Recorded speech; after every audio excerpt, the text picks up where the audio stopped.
네, 여러분 안녕하세요. 반갑습니다. 오늘 제 주제는 굳이 꼭 영문학이라기보다는 연극학, 어떻게 보면 퍼포먼스 연구, 또 크게 보면 인문학의 가치, 인문학이 우리에게 줄 수 있는 팁, 그런 것에 포커스가 맞춰 있다고 말씀을 드릴 수 있겠고요. 가장 중요한 핵심은 삶과 극장의 흥미로운 관계에 대해서 생각해 보려고 합니다.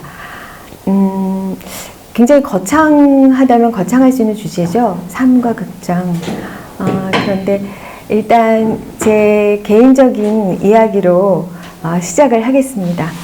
제 개인적인 이야기인데요. 1988년 여기 계신 대부분 여러분 태어나기도 전일 것 같아요. 근데 저는 그때 이미 대학을 졸업하고 취직을 한 상태였습니다. 그 당시에는 대기업에서 대졸 여사원 공채를 따로 했어요. 여사원만. 따로 했고, 일단 입사를 하고 나서는 모든 여사원은 대졸, 고졸 상관없이 다 유니폼을 입어야 했습니다. 그래서 아침에 출근을 해서 이제 라커룸에 들어가서 옷을 갈아입을 때 좀 이상한 기분이 들 때가 많았어요. 마치 내가 원하지 않은 부조리극에 캐스팅이 돼서 무대로 나가기 전에 무대 의상을 입는 느낌? 그리고 그 의상에 맞는 말과 행동을 해야 되는 직장이 하나의 연극 무대처럼 느껴졌어요. 그래서 그 무대에서 퇴출되지 않으려면 그 맡겨진 배역에 맞는 연기를 잘 해야 되는데 저는 그것이 좀 고역스럽게 느껴졌어요. 근데 흥미로운 것은 제가 다른 학교를 디스하려는 것이 아니고요. 그때 남녀공학을 졸업한 동기들은 저보다는 훨씬 잘 적응하는 것처럼 보였다는 거예요. 그래서 아마도 4년의 대학생활 동안 여사원과는 다르지만 그래도 여학생이라는 배역에 어느 정도 익숙해져서 그러지 않았나 그런 생각이 들었어요. 자, 88년이면 중요한 일이 있었죠. 뭐였죠? 올림픽. 그래서 그해 여름에 88 올림픽이 있었고요. 제가 다니던 회사가 그 올림픽 부대 행사인 서울국제공연예술제를 후원하게 되면서 홍보팀 직원이었던 제가 관련 업무를 하게 됐습니다. 아직도 기억이 나요. 여름이었고요. 대학로에 지금은 아르코라고 이름이 바뀌었는데 그때는 문예관 극장이었어요. 그래서 객석 맨 끝줄에 앉아서 브라질에서 온 극단의 공연을 보고 있었어요. 내용은 어렴풋이 생각나는 거는 노예 신분으로 태어난 전설적인 브라질 여성의 이야기였는데 결국은 나중에 어떤 자신의 왕국을 세우고 또 지도자가 되는 그런 감동적인 내용이었습니다. 그 인물이나 플롯의 디테일은 잘 생각이 나지 않아요. 그런데 지금도 생각나는 것은 공연 내내 눈물이 계속 나왔다는 겁니다. 왜 울었을까요? 그 주인공 여성의 삶이 너무 감동스러워서 였을 수도 있고 그에 비해서 그 매일 내가 아닌 연기를 해야 되는 내 삶이 좀 초라하게 느껴져서 있을 수도 있겠죠. 그런데 가장 큰 이유는 그냥 정말 너무 아름다웠어요. 너무 아름다운 무대였어요.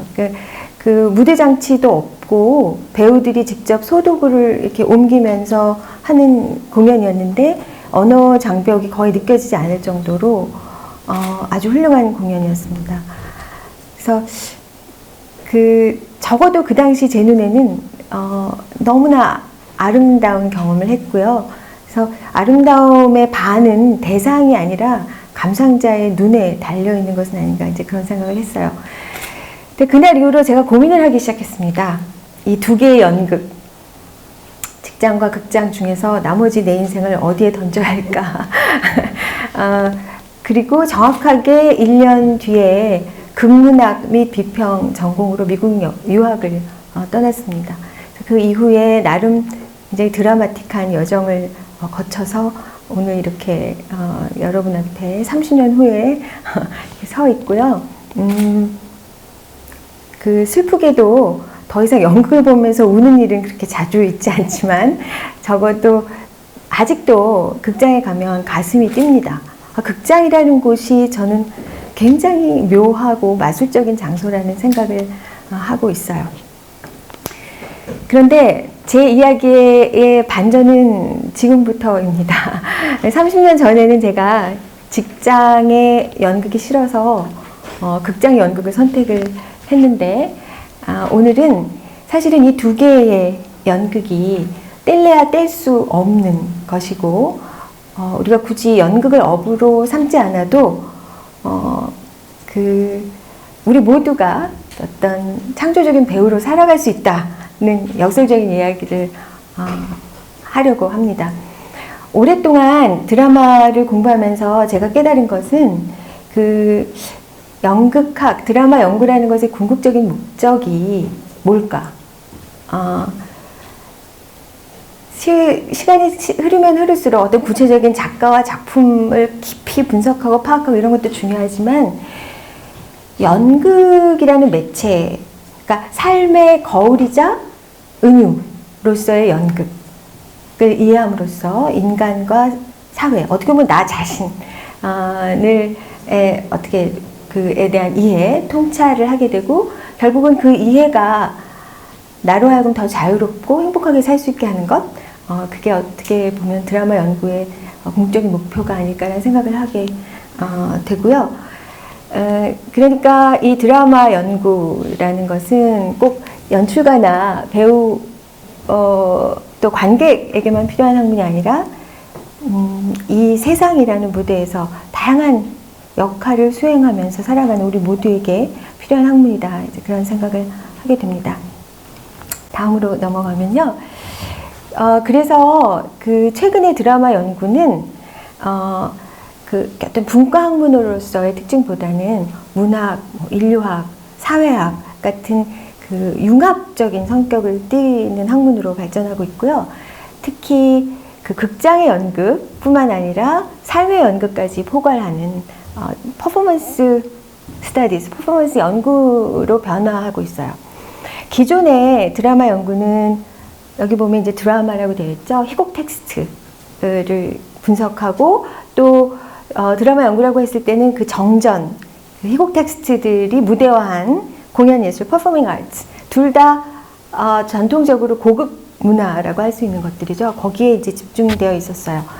그런데 1960년대에 특히 유럽과 이제 미국을 중심으로 삶과 예술의 경계를 의도적으로 파괴하는 전위극들, 또 행위 예술들이 이제 등장하죠.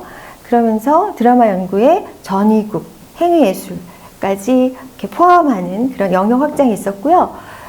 소위 포스트모던 시대 이후에는 이 드라마 연구에 보통 사람들, 우리 같이 보통 사람들이 일상에서 수행하는 다양한 퍼포먼스까지 포괄하는 퍼포먼스 스터디즈로 확장되는 그런 추세에 있습니다. TDR은 미국 내에서 드라마 연구로 가장 권위 있는 학술지라고 할 수 있어요. 그래서 이 학술지의 내용만 보더라도 그 변화 추이를 잘 볼 수 있는데요.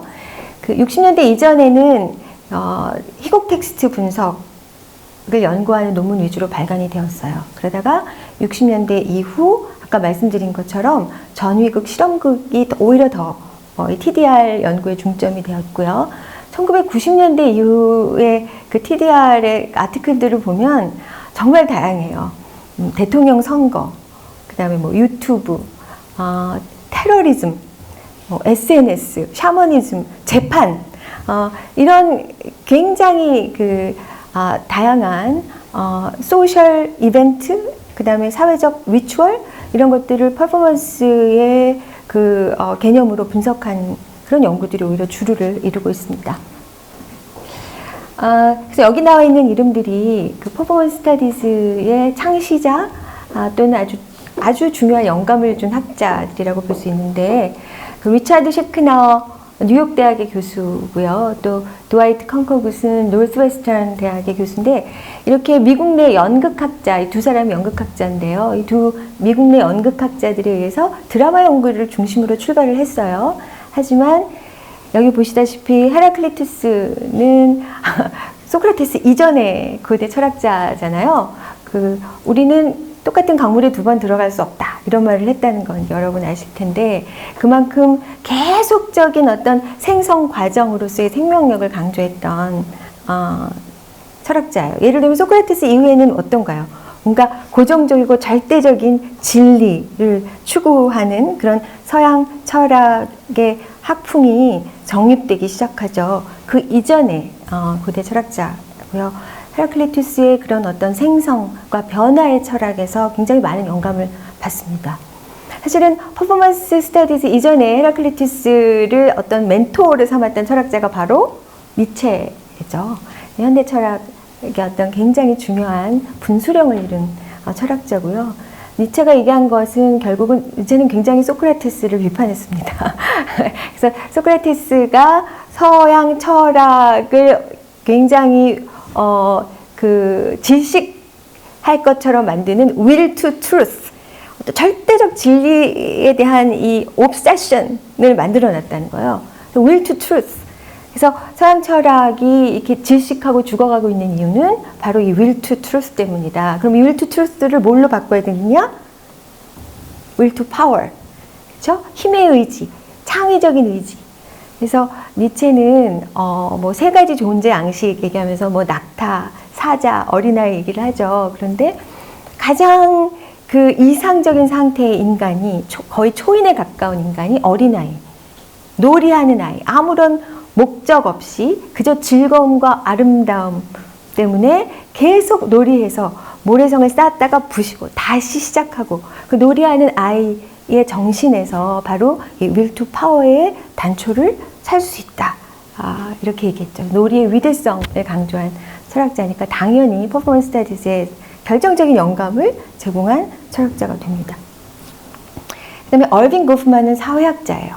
사회학자인데 얼빈 고프만의 그 대표적인 저서 이름이 The Presentation of Self in Everyday Life예요. 그러니까 일상에서의 자아를 프레젠트 하는 것.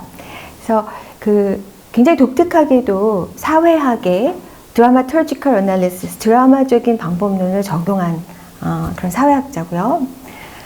그 다음에 이제 빅터 터너는 인류학자입니다. 그래서 인류학자고, 빅터 터너는 소셜 드라마와 그 에스thetic 드라마를 나눠요. 소셜 드라마라는 거는 무슨 사회 문제를 다루는 드라마라는 뜻이 아니고요.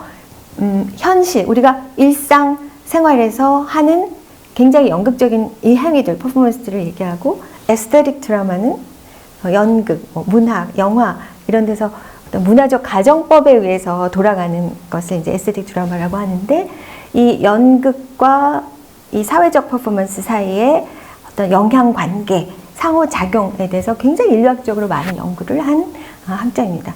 그래서 이런 굉장히 다양한 분야의 학문 분야 또 학자로부터 결정적인 영감과 이론적인 틀을 빌려온 것이 뭐라고요? 퍼포먼스 스터디즈입니다. 네, 다음은요. 그래서 그 결과 퍼포먼스 스터디즈의 특징은 뭐 얼마나 많겠어요. 그렇지만 이제 오늘 이제 핵심적인 거를 여러분과 나누자면, 그 이전까지 드라마 연구, 문학 연구의 관심은 텍스트였죠. 그렇죠? 그래서 그 삶은 읽어야 할 책처럼 접근이 됐어요. 그런데 퍼포먼스 스터디즈에서의 세상은 읽어야 될 책이 아니라 그냥 뛰어들어야 할 무대입니다. 2차원이 아니고 3차원, 4차원의 굉장히 입체적이고 실천적인 관점을 가지고 있죠. 마찬가지로 인간의 존재 양상을 우리가 보통 being이라는 말을 하죠. being, 나의 존재, 실존이라는 얘기를 하는데, being이라고 얘기하면 어떤 느낌이 들어요? 뭔가 굉장히 고정적이고 결정된 느낌이 들죠. 그렇죠? 그래서 인간의 존재 양상을, 가장 중요한 존재 양상을 being이 아닌 뭐예요? becoming의 상태. 늘 영속적인 becoming의 상태에 있는 것이 인간이다. 그리고 becoming이 되려면 사실은 A에서 B로 가야 되죠. 그렇죠? 하지만 B가 절대 될 수 없어요. 계속 지향점을 향해서 가는 그 상황 자체가 인간의 가장 중요한 존재 국면이다 라고 얘기하고 있고, 그리고 이 비커밍을 가능하게 하는 매개가 바로 우리가 수행하는 다양한 퍼포먼스다라고 얘기해요. 이게 굉장히 좀 얘기가 확장될 수 있는데, 퍼포먼스는 그럼 뭐지? 뭐 다 퍼포먼스인가 그럼? 근데 그거를 규정할 수 있는 가장 중요한 핵심은 우리가 하는 많은 행위는 그냥 doing이잖아요. doing. 근데 퍼포먼스는 showing doing이에요. 어떤 식으로든 보는 사람을 의식한 행위. 제가 여사원의 유니폼을 입고 했던 것은 doing이 아니죠. showing doing이에요. 내가 여기 이 교직에 굉장히 적합한 인물이고 그 기대를 충족시키고 있다는 걸 보여주고 입증해야 되는 거잖아요. 그런 식의 쇼잉 도잉도 있지만 의도적으로 변화를 만들고 저항하는 쇼잉 도잉도 있죠. 저항적인 퍼포먼스도 있죠. 그렇죠? 그래서 이 퍼포먼스의 스펙트럼은 미메시스, 포에시스, 키네시스처럼 단순한 모방을 하는 퍼포먼스도 있지만 굉장히 창의적으로 포에시스적인 퍼포먼스를 하는 경우도 있고, 아주 의식적으로 키네시스, 저항, 전복을 목적으로 하는 퍼포먼스, 굉장히 스펙트럼이 넓습니다. 하지만 퍼포먼스를 굉장히 광의적으로 해석할 때 그것이 신이 됐든 인간이 됐든 내 앞에 보이든 보이지 않든 어찌됐든 누군가 보는 눈을 의식한 행위, 그래서 그 보는 사람에게 어떤 식으로든 영향을 미치려는 행위는, 모든 행위는 퍼포먼스이기 때문에 우리가 사회생활을 하면서 하는 거의 모든 행위는 광의의 퍼포먼스다, 이렇게 얘기를 할 수가 있습니다. 그래서 그런 퍼포먼스가 우리에게 굉장히 억압적으로 다가올 수도 있지만 오히려 이것이 우리가 고정적 비잉이 아닌 늘 뭐가 되려는 상태, 아니면 무엇이 되어가는 상태인 비커밍의 존재를 가능하게 하는 핵심적인 매개다. 이것이 이제 퍼포먼스 스터디즈에서 바라보는 중요한 핵심이고요. 그러면 모든 게 퍼포먼스고, 뭐 사회적 퍼포먼스, 뭐 미화적 연극과 그 현실의 경계가 없어지고 이런 식으로 모든 경계를 무너뜨리려는 게 퍼포먼스 스터디즈냐? 그렇지는 않습니다. 그래서 분명히 어떤 사회적 퍼포먼스와 미학적 퍼포먼스의 각각의 특징과 기능을 얘기하고 있고, 하지만 가장 관심이 있는 것은 이 둘이 어떻게 상호작용하는가, 어떤 영향력을 주고받는가, 그게 퍼포먼스 연구에서 굉장히 중요한 분석 대상이 되고요. 다 연결이 되어 있는데요. 자, 기존의 드라마 연구는 어땠어요? 셰익스피어, 뭐 아서 밀러, 그러면 뭐가 그 관심의 대상이었냐면 결과물, 이게 다 완성품으로서의 작품, work of art, 그쵸? 그리고 어떤 어썸션을 가지고 있었냐면 이 작가의 의도가 이 안에 다 들어있고, 그래서 마치 우리는 무슨 암호를 해독하거나 보물을 찾는 사람처럼 이 안에 다 들어있는 거를 다 파헤치고 다 디깅을 해야 되죠. 그렇죠? 그래서 어떤 완제품, 결과물로서의 예술 작품에 관심이 있었다면 퍼포먼스 스터디즈에서는 그게 아니라 프로세스, 그렇죠? 과정으로서의 퍼포먼스로 관심의 초점을 옮깁니다. 여러분 연극을 해보신 분은 다 아시겠지만 본 공연보다 더 중요한 건 뭡니까? 그 전의 준비 과정이죠. 그래서 그 퍼포먼스의 준비 과정을 여러 단계로 나뉘는데 첫 번째 단계는 뭐예요? 일단 필요한 지식과 기술을 습득해야 돼요. 그렇죠? 그래서 트레이닝이고, 그때는 굉장히 어떻게 보면 수동적으로 습득합니다. 다 외우고 습득하고 배우고.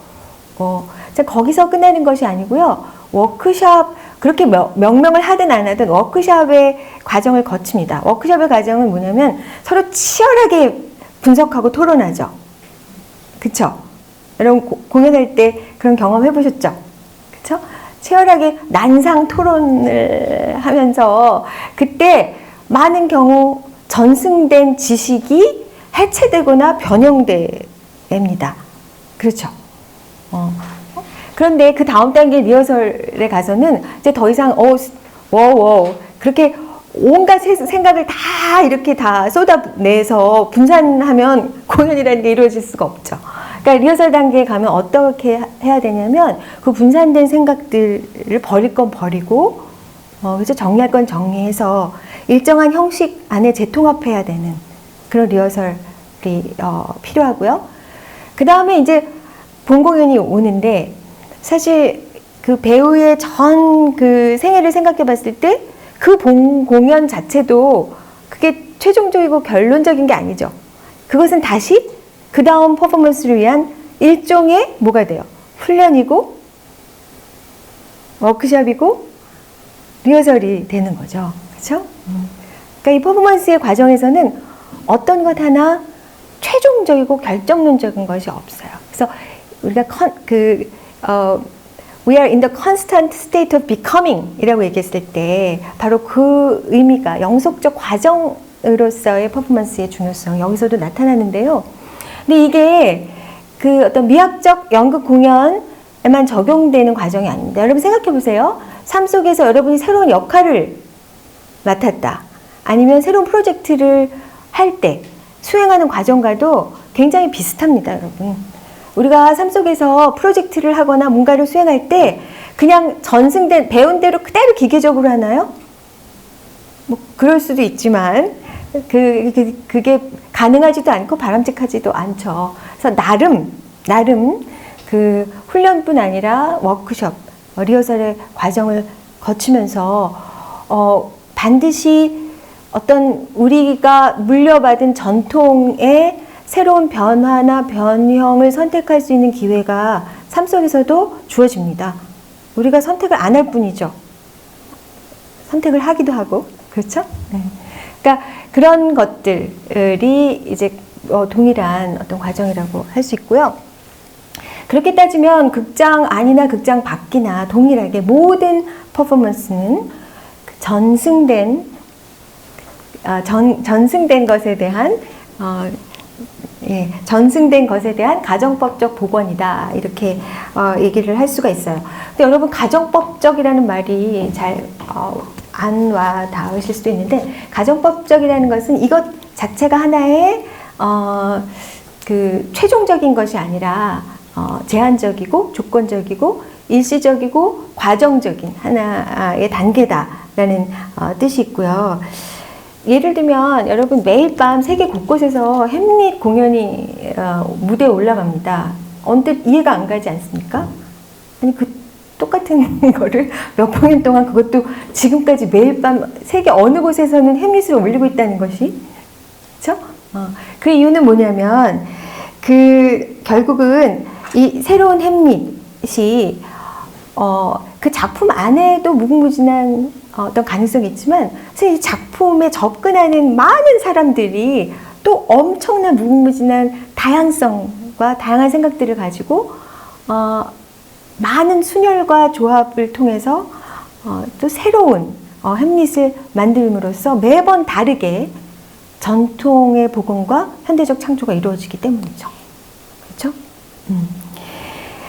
그래서 결국은 오늘의 퍼포먼스는 여러분 오늘 어땠나요?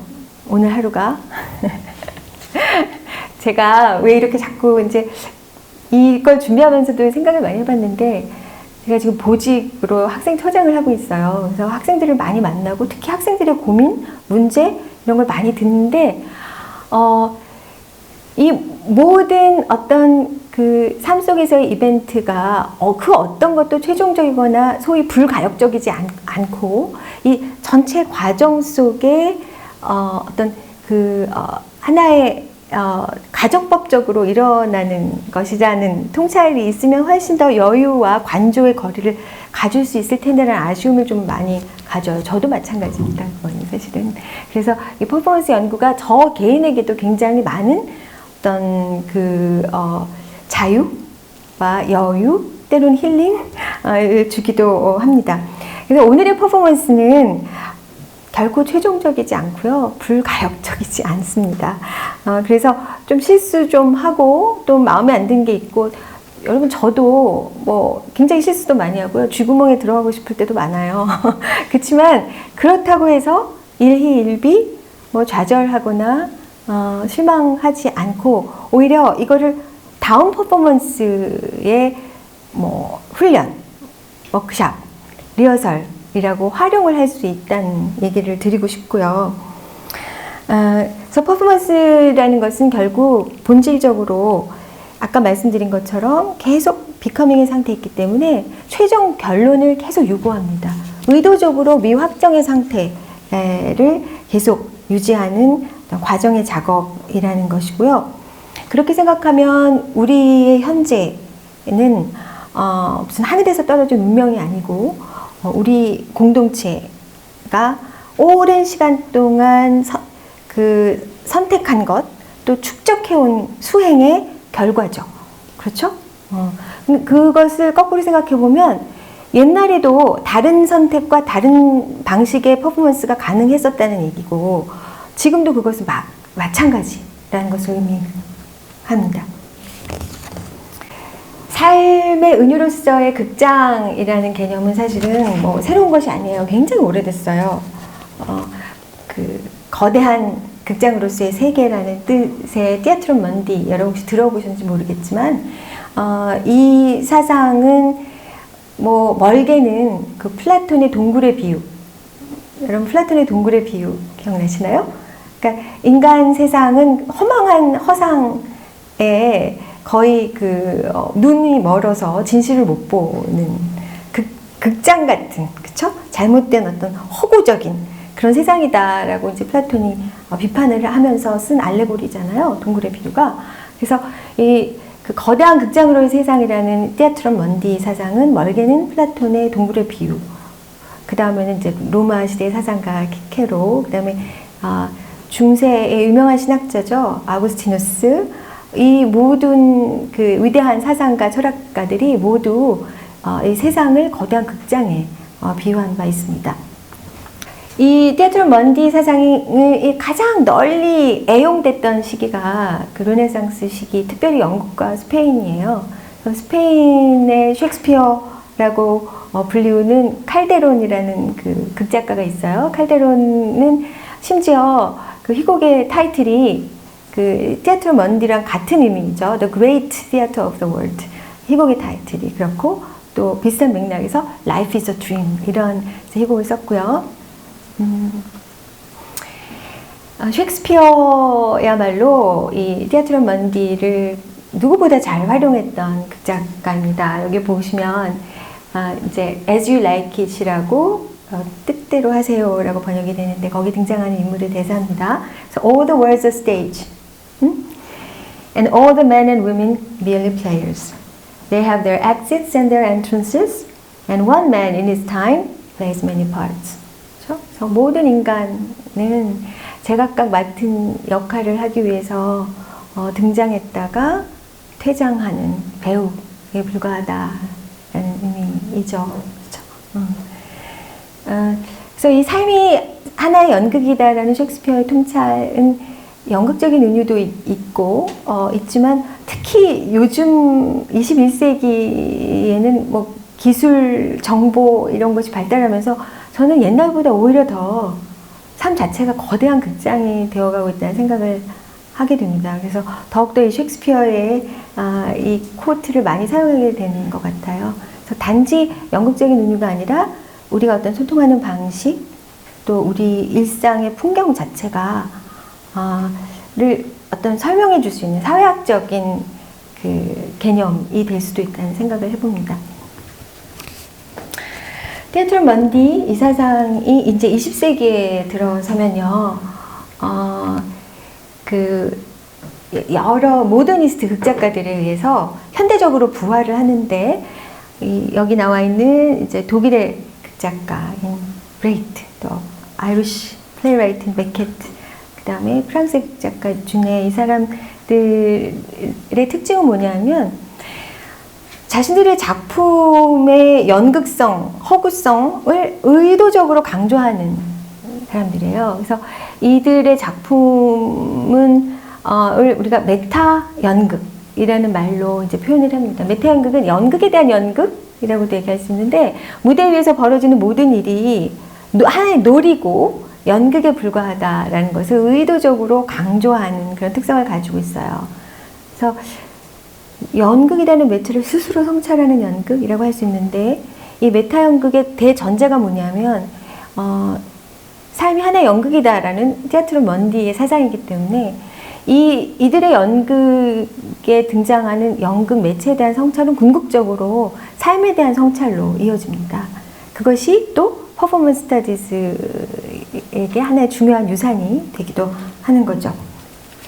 자, 그런데 이 티아트로 먼디가 모든 시대에서 같은 결론을 도출한 것은 아니고요.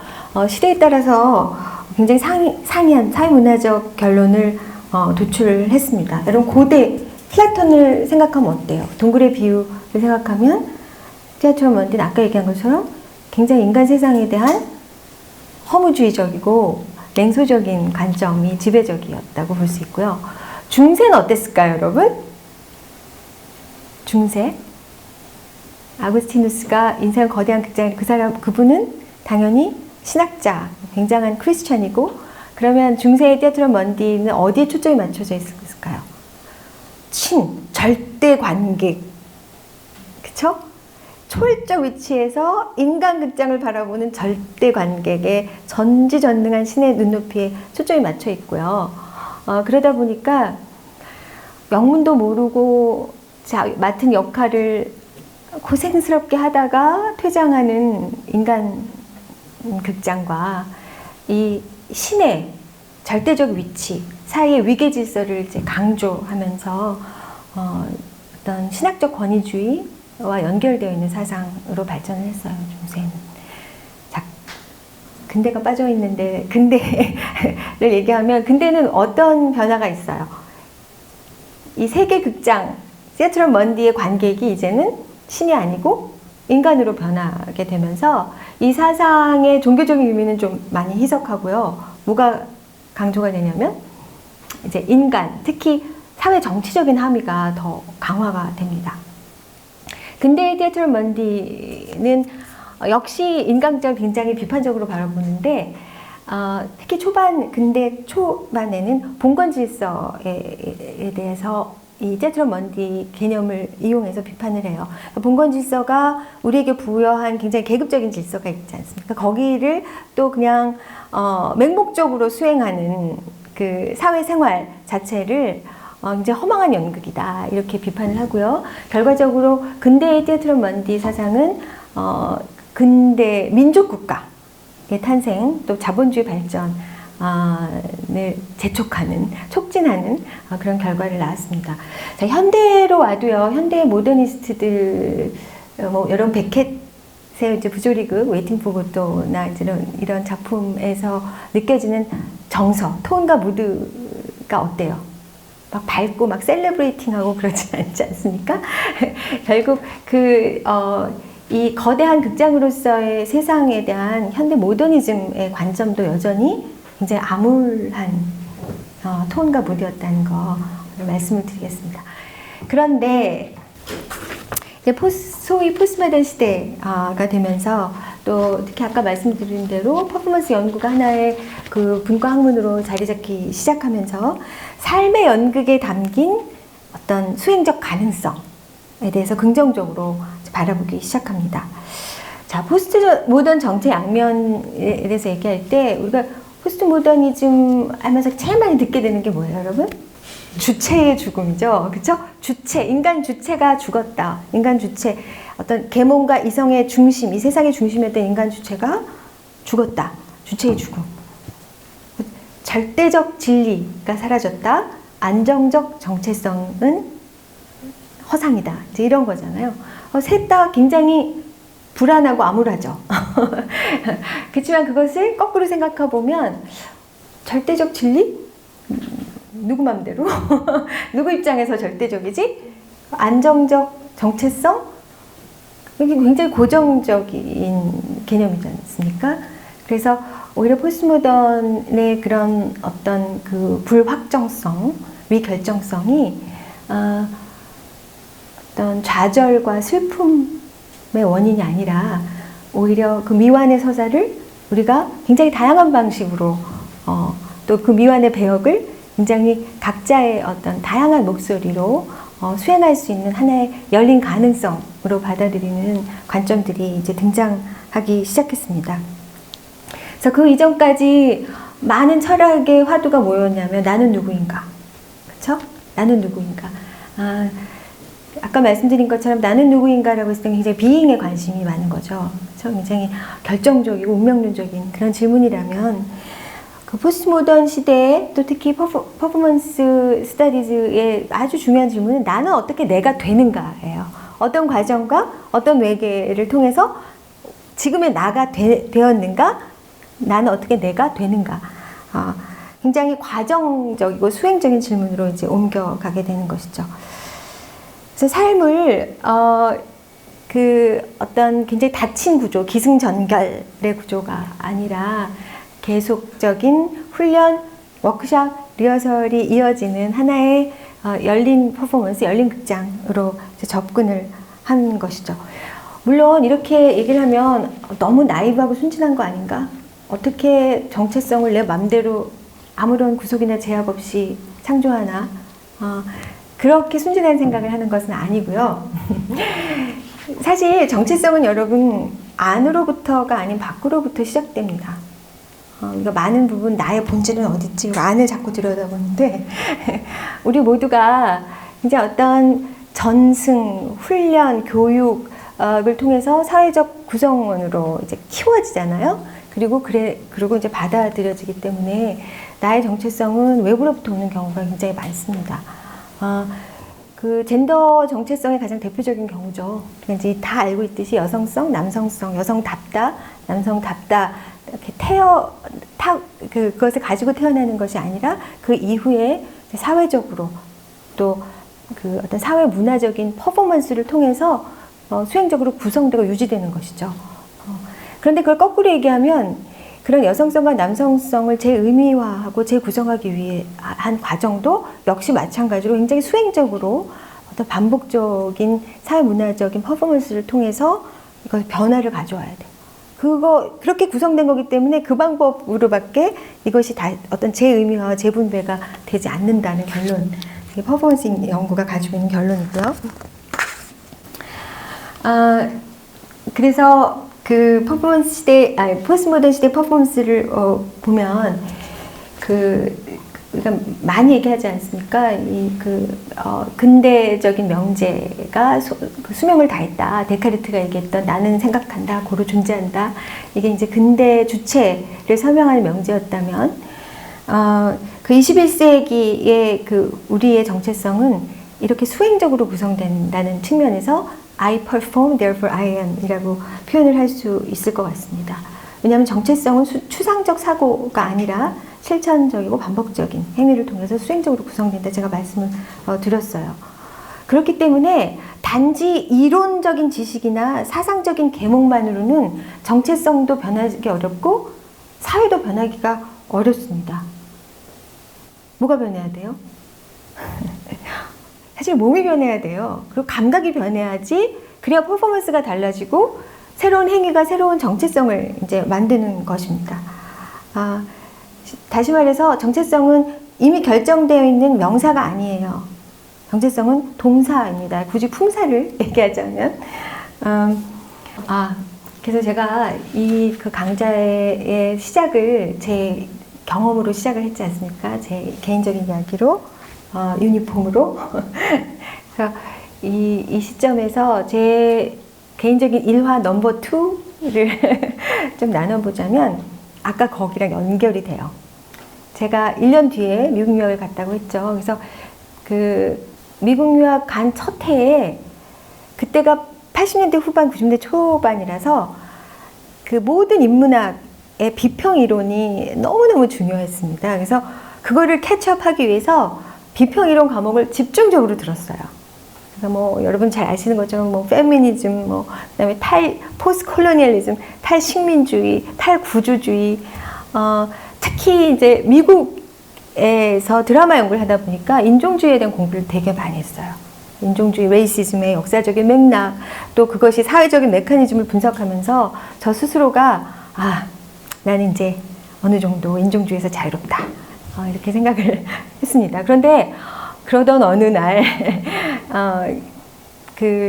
도서관에 있다가 굉장히 밤늦게 귀가를 했어요. 그래서 그때 제가 살던 원룸이 아파트 건물 3층에 있었는데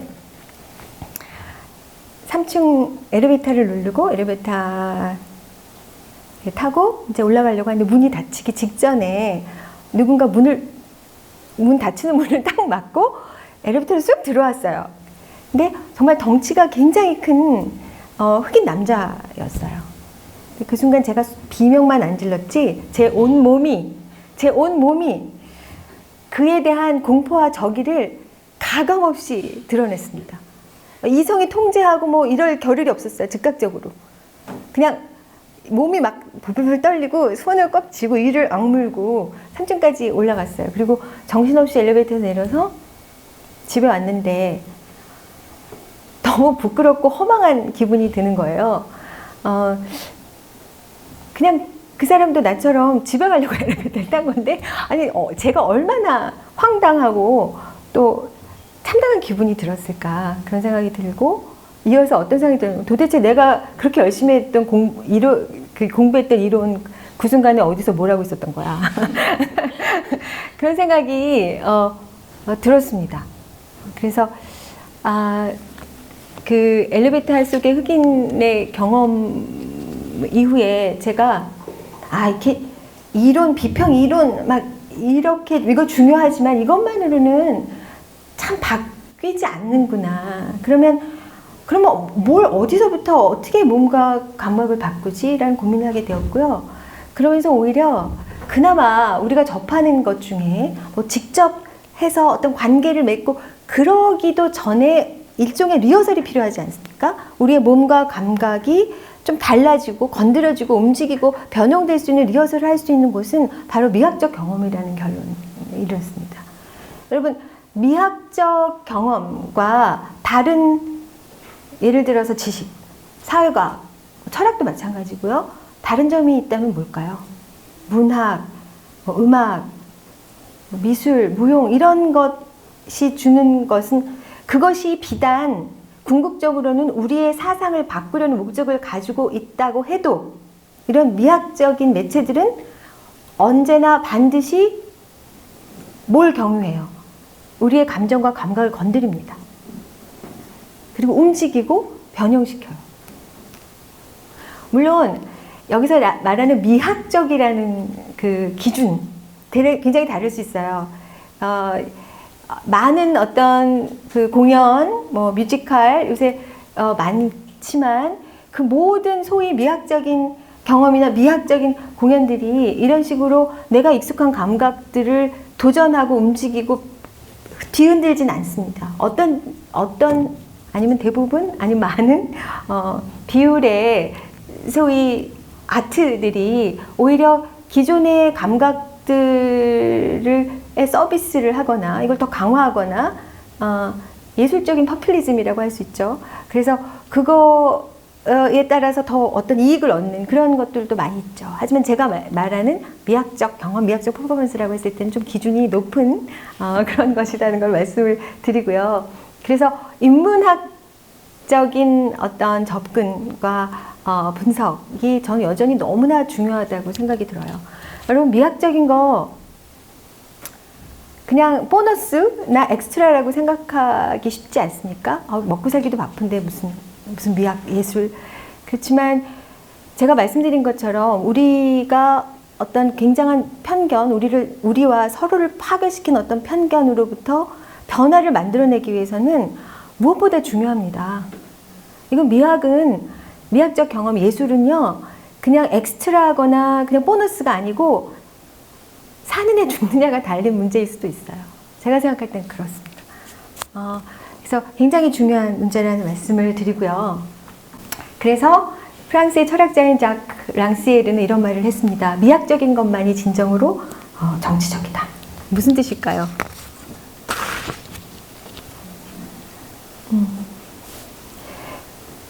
미학적 퍼포먼스, 아까 말씀드린 것처럼 우리의 감각을 재분배하고, 그쵸? 재배열하고,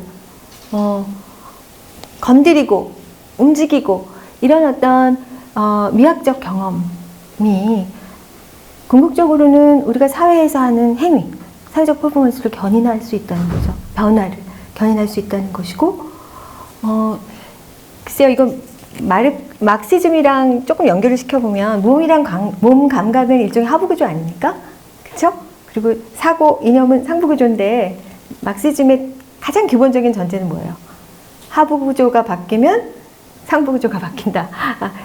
Not the other way around. 그죠? 거꾸로가 아니고 그 전까지는 우리가 인간의 계몽주의 시대에 인간 이성이 바뀌면 다 바뀌고 다 그게 아니라는 거죠. 그래서 감각에 있어서도 몸이랑 감각 같은 하부조가 바뀌면 우리 생각도 바뀔 수 있고 사실은 그 전에 우리 행위와 퍼포먼스가 바뀌어야지 새로운 생각과 정체성이 생긴다는 그런 결론을 내릴 수가 있고요.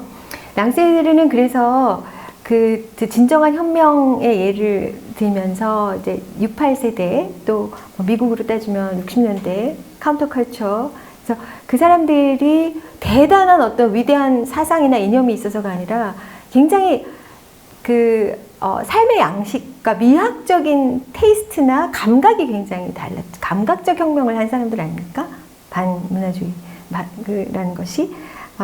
그래서 그런 측면에서 미학적인 것만이 진정으로 정치적이다라는 얘기를 했고요. 아까 젠더 정체성 얘기도 했지만 인종적인 편견도 마찬가지인 것 같습니다.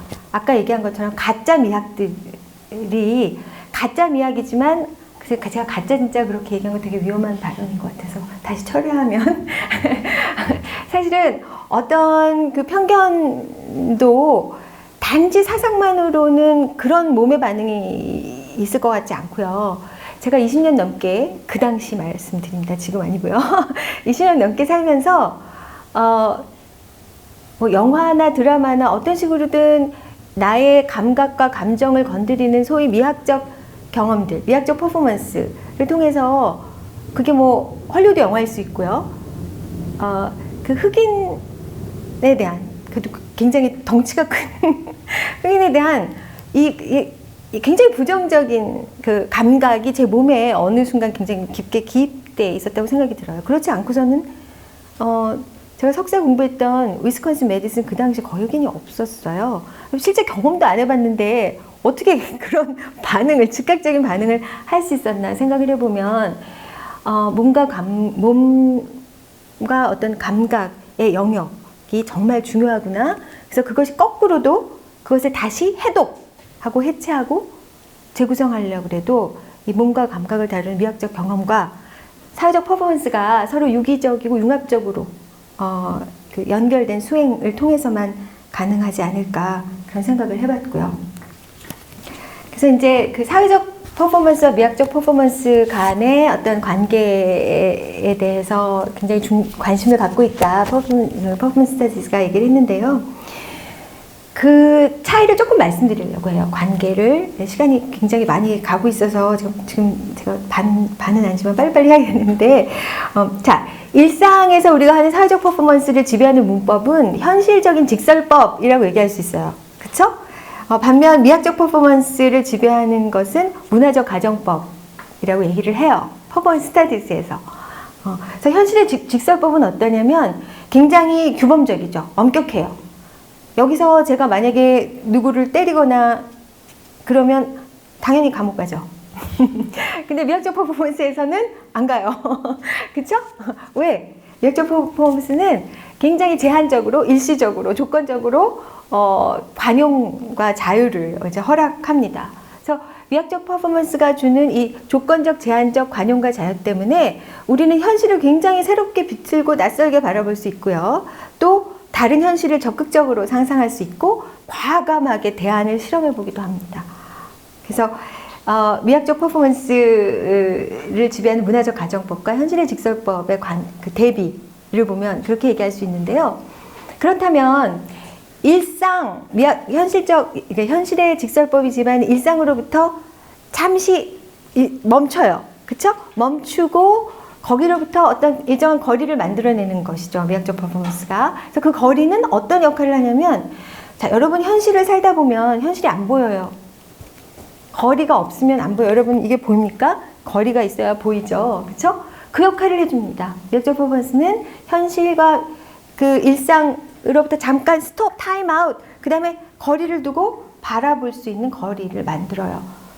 그리고 아까 얘기한 제한적 관용과 자유로 현실을 뒤집어 보고 밑에도 보고 위에도 보고 전체를 보고 그래서 이것이 우리가 현실의 직설법에 따르면 너무 이게 자연스럽고 보편적인 거였는데 뒤집어 보고 이렇게 해보니까 사실은 굉장히 인위적이고 부조리하고 이게 보편적이지 않아요.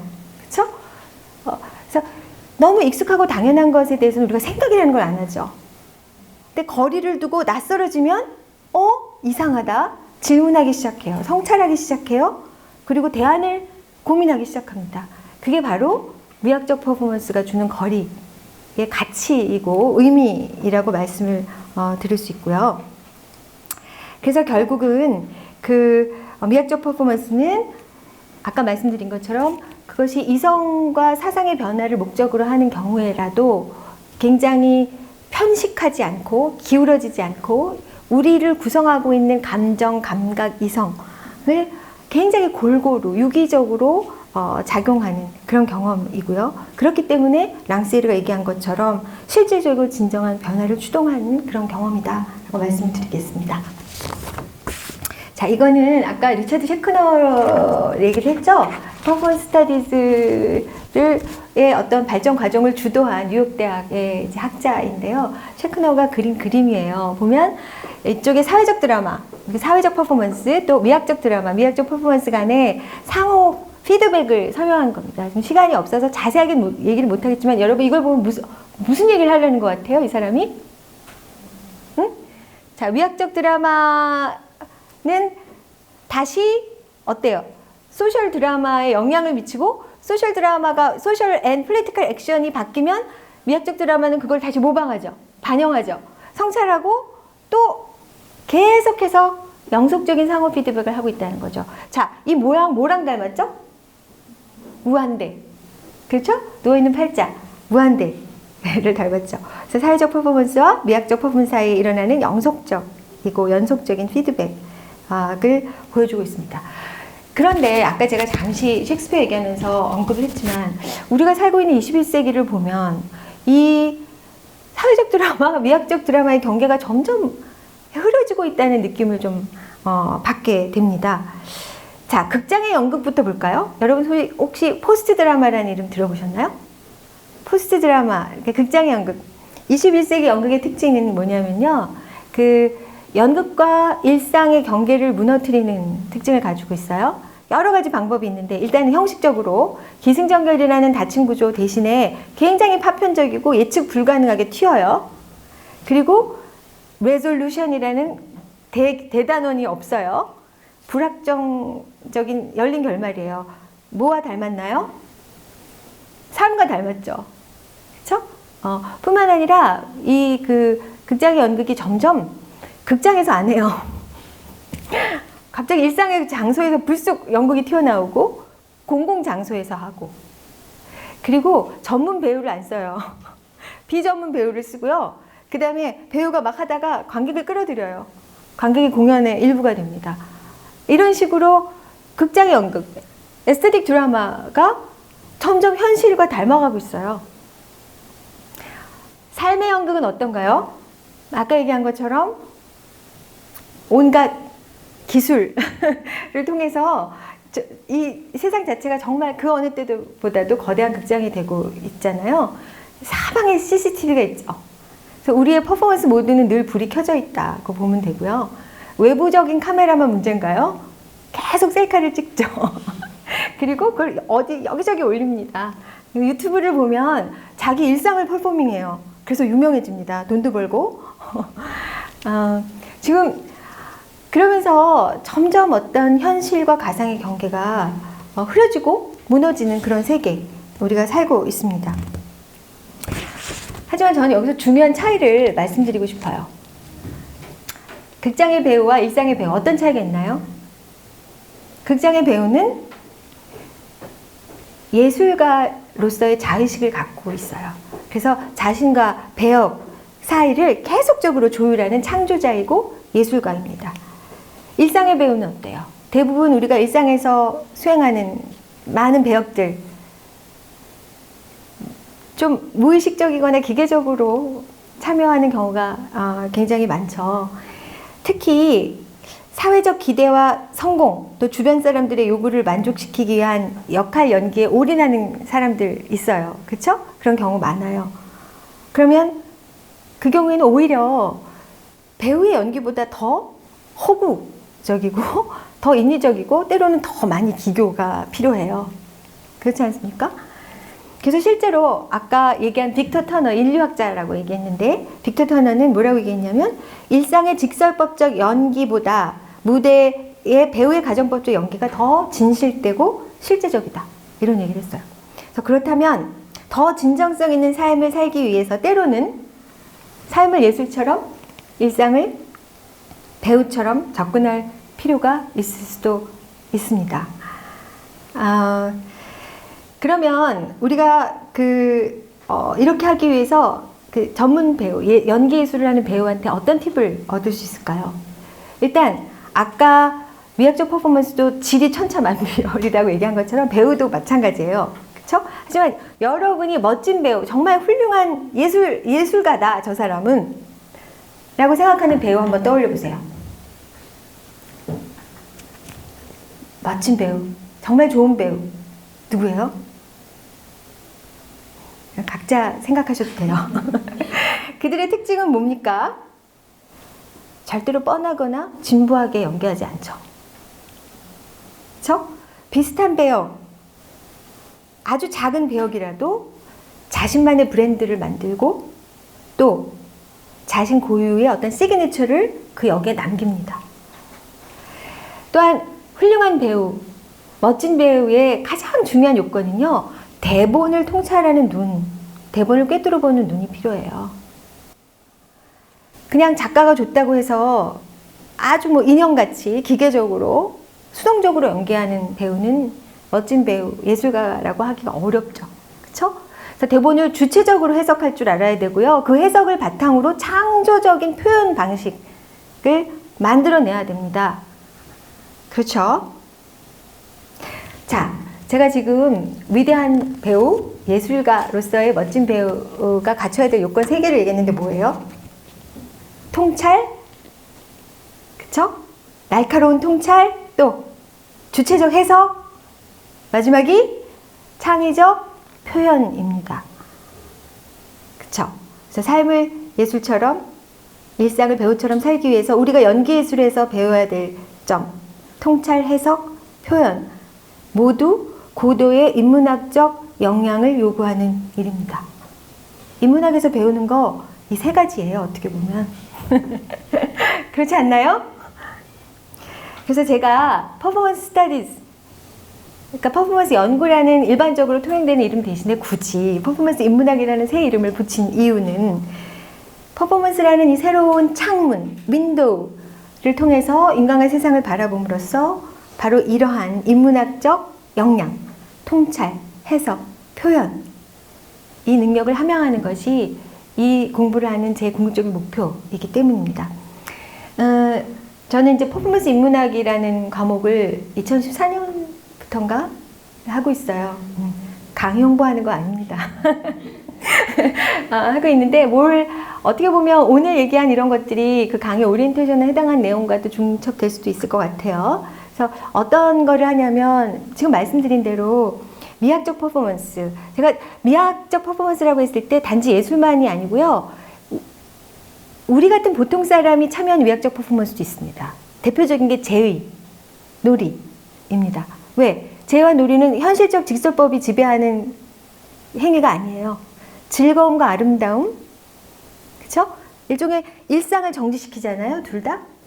그쵸? 문화적 가정법이지. 그래서 그 미학적 퍼포먼스에 저는 제의, 놀이, 예술, 그러니까 연극을 다 포함시키고요. 그것과 다른 사회적 퍼포먼스 간의 어떤 상호 관련, 영향 관계를 공부를 하고 각자의 삶 속에서 그 예시를 찾아보게 하고 또 실천적 퍼포먼스를 디자인하게 합니다. 그래서 이제 프로젝트로 우리가 무의식적으로 하는 제의들 있지 않아요? 결혼식, 그다음에 장례식 이런 것들을 하나의 소셜 스크립트로 분석을 해보고 그 안에 있는 어떤 사회문화적 함의, 이데올로기 이런 거를 도출하게 한 다음에 더 나은 형태의 미학적 퍼포먼스를 디자인하게 합니다. 그 비슷한 예일 수도 있는데 저희 과 그 후배 중에 제가 굉장히 좋아하는 연극 연출가가 있어요. 그래서 그 친구를 오랜만에 만나서 최근에 작업한 게 뭐냐고 물어봤는데 의외의 대답을 얻었습니다. 뭐냐면 지인이 의뢰를 해서 그 사람의 결혼식을 연출을 했다는 거예요. 그래서 그냥 늘 하는 결혼식장에서 하는 결혼식이 현실적 질서법에 의해서 기계적으로 무의식적으로 하는 결혼식이라면 그렇게 하고 싶지 않았던 거죠. 거기에 내가 어차피 연기라면 멋진 연기, 예술적 연기를 하고 싶다는 게 그 신부의 바람이었고, 그래서 그 신부가 자기의 브랜드, 아까 제가 멋진 배우의 특징, 자기 브랜드, 자신의 어떤 고유한 시그니처를 남길 수 있는 퍼포먼스를 하고 싶다고 해서 연극 연출가가 기획하고 연출한 굉장히 독특한 결혼식을 했습니다. 자, 그것처럼 제가 원하는 퍼포먼스 인문학의 어떤 방향성은 이것을 통해서 그 예술은 아까 말씀드린 것처럼 보통 사람들의 삶에 더 가까이 가고 일상의 삶은 거꾸로 예술적 차원으로 승화되는 일들이 더 많이 일어나기를 이제 바랍니다. 두 개의 연기법 뭐 스킵할 수도 있는데 빨리 말씀을 드리면 그러면 일상을 배우처럼 살기 위한 제가 연기 팁을 드려야 되잖아요. 그리고 주어진 어떤 사회적 대본 또 역할의 무게에 짓눌리거나 휘둘리지 않고 나름의 어떤 여유, 유머 그리고 상대적 자유를 유지할 수 있는 인문학적 팁입니다. 굳이 제가 팁이라고 말씀드리는 이유는 인문학도 뭔가 쓸모가 있고 활용할 수 있는 굉장히 삶에 유용한 지식이다라는 걸 강조하고 싶어서고요. 여러분 연기 예술, 액팅이라는 현상에 대해서 굉장히 흥미롭고 매혹적이지 않습니까? 연기 예술은 그래서 옛날부터 사람들을 매혹시켰어요. 연기 예술에 대한 분석, 연구는 연극의 역사만큼 굉장히 오래돼 있고요. 실제로 연기법에는 다양한 스펙트럼이 존재합니다. 여러분이 잘 알고 있는 TV에도 많이 언급되는 연기법 뭐예요? 메소드 연기법 뭐예요? 메소드? 메소드 연기법은 어떤 역할을 완전히 빙의하는 거죠. 100% 이입해서 그 배우의 배우로서의 나는 거의 없어지고 그 역할이 되는 그런 것이죠. 그래서 그 인물이 웃으면 나도 당연히 웃어야 되고 울면 나도 울어야 되고 이게 심한 경우에는 역할에서 빠져나오지 못해서 자살하는 배우도 생기고 이제 그런 게 이제 메소드. 제가 너무 메소드를 디스하는 것 같은데 사실은 그 대비를 시키면 그렇습니다. 하지만 브레이트적인 연기법도 있습니다. 브레이트 아까 나온 이름인데 메타 연극을 한 모더니스트죠. 그래서 삶이 하나의 연극이기 때문에 어떤 순간도 최종적이거나 불가역적이지 않고 모든 것이 전위적이고 조건적이고 그래서 브레이트의 배우는 배역을 연기하지만 연기하는 자신을 바라보는 배우 자신의 주체적인 시각이 있어요. 이렇게 바라봅니다. 그래서 그 상황의 어떤 그 불합리성과 그 상황이나 그 배역이 전제하는 것들을 문제화하고 낯설게 함으로써 다른 대안을 같이 생각해보게 하는 게 이제 브레이트적 연기법이고요. 브레이트가 생각했던 이상적인 연극에서의 관객의 반응은 무대 위에 인물이 울면 관객은 웃고 무대 위에 인물이 웃으면 관객은 울고, 그러니까 감정이입이 아닌 굉장히 주체적인 관조의 거리를 유지하는 연기법을 얘기를 합니다. 이것은 이제 다른 말로 뭐뭐 이기와 뭐뭐 되기 연기법으로 나눌 수 있는데요. 이기는 뭘까요? 전통적인 사실주의 연기 방법이죠. 그래서 그 배역 이기 위해서는 배우의 자의식이 거의 지워져야 하는 그런 연기법이고, 여기는 어떤 어썸션이 있냐면 배역의 그 비인과 나의 비인이 완전히 일치를 할 수 있다는 그런 어썸션이 있고요. 되기의 연기법은 배역이 비인이라는 것이 있지도 않을 뿐더러 있다고 하더라도 배우의 비인과 일치되는 것은 바람직하지도 않고 불가능하다라는 거고요. 이 되기 연기법의 최종 목표는요, 완벽한 재현이 아닙니다. 완벽한 재현이 아니고요. 그 대신 그 비커밍의 과정, 되기의 과정, 그 현장에서의 발생하는 배우와 관객 사이의 교감, 떨림, 상호 성장, 영향력, 이런 것입니다. 그래서 되기의 연기법에는 메소드와 이기가 배역의 지나치게 배역의 중요성에 강조했다면 브레이트와 되게 연기법에는 배우와 배역과 관객의 세 꼭지점이 굉장히 균형을 맞추고 있고 이 것들 간의 서로의 어떤 인터랙션과 경험이 중요해집니다. 자, 그래서 결국 삶의 극장에서도 우리가 되기의 예술을 한번 적용해 보면 어떨까라는 생각을 하고 있고요. 이게 마지막입니다. 그래서 되기의 예술에서는 배역보다 배우의 주체적 의식이 더 중요하죠. 하지만 그렇다고 지금 배우의 지금 상태로 가만히 있는 것이 아니라 머물지 않고요. 저기 목표점, 새로운 배역, 새로운 역할을 향해서 움직입니다. 여행을 떠나는 거예요. 근데 되기의 예술은 마치 여행처럼 목적지 도착하는 것보다 여정이 더 중요합니다. 그래서 삶의 극장에서 창조적 배우이자 되기의 예술가인 사람은 hopefully 우리들은 그러므로 나와 나 아닌 것, 여기 A가 출발점이라면 B는 나 아닌 것, 이 나 아닌 것은 어떻게 보면 제가 처음에 얘기했던 여사원처럼 사회가 나한테 막 요구하는 배역일 수도 있고요. 아니면 여러분의 꿈일 수도 있어요. 내가 너무너무 하고 싶은 배역일 수도 있어요. 그쵸? 근데 때로는 너무 조급하게 그 B 이기를 너무 조급하게 원하다 보면 정말 중요한 삶의 즐거움과 아름다움을 놓쳐요. 왜? 이 삶의 즐거움과 아름다움, 익사이트먼트는 어디에 있다고요? 거기 B에 있는 것이 아니라 A와 B 사이 그 여정과 그 불확정적이고 미완의 경계성에 삶의 진정한 즐거움과 아름다움이 있다는 것이 이제 셰크너의 생각이고요. 그것은 exactly 제가 이제 50 중반이니까 여러분보다 훨씬 많이 살았잖아요. exactly 제가 그나마 살면서 느낀 삶의 지혜와 일치합니다. 그래서 여러분이 어떤 연극, 어떤 극장, 어떤 배우로 살고 계신지 아니면 살기 원하는지는 모르겠지만